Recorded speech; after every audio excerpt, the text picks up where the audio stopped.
Hey guys, welcome to the Cow Emporium and the Sunday Squash Edition. This is a meatloaf stuffed scallopini. These are my homegrown scallopinis, and some of them did get a little bit bigger, but they were perfect for stuffing with the meatloaf. And it was time to use them.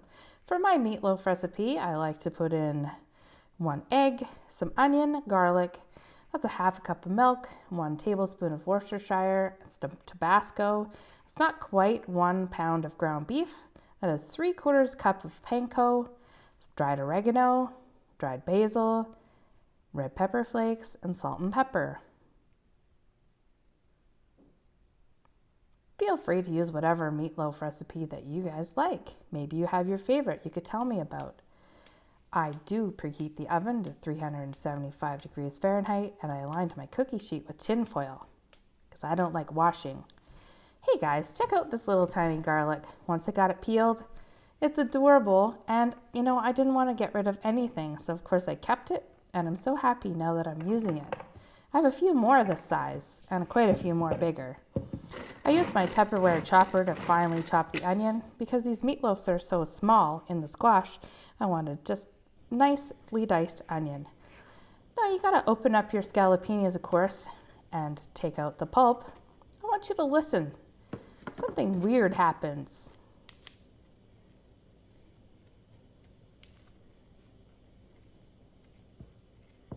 Could you hear that snapping noise? That was weird.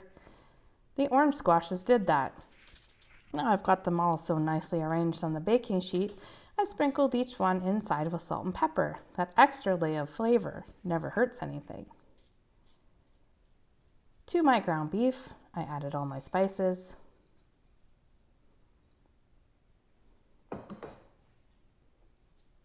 My Worcestershire. I decided to only add half of the milk. It's a good thing I did too, because you can't take that back once it's in there. I'm adding my egg.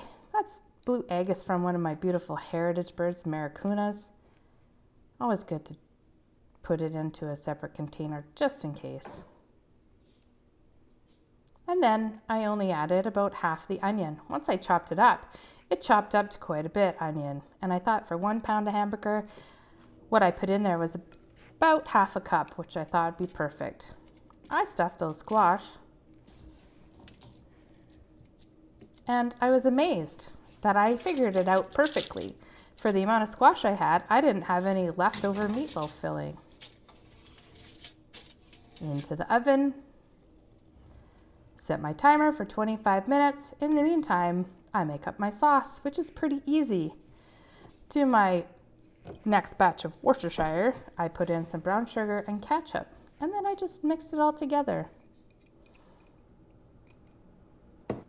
After 25 minutes, I took out the squash from the oven and I put the glaze on top. I covered it with all the glaze. I poked the squash, and clearly they weren't close to being done yet. Back in the oven they go for another 20 minutes. Now, guys, I didn't want to eat these things until the internal temperature of the meatloaf was 170 Fahrenheit. And just looking at the squash itself, it didn't have that cooked look, because when it's cooked, it looks like this, and it's got that gentle wrinkle to it. Looks delicious. It was delicious. Thanks for watching. I hope you enjoyed it, and see you next time. Bye for now.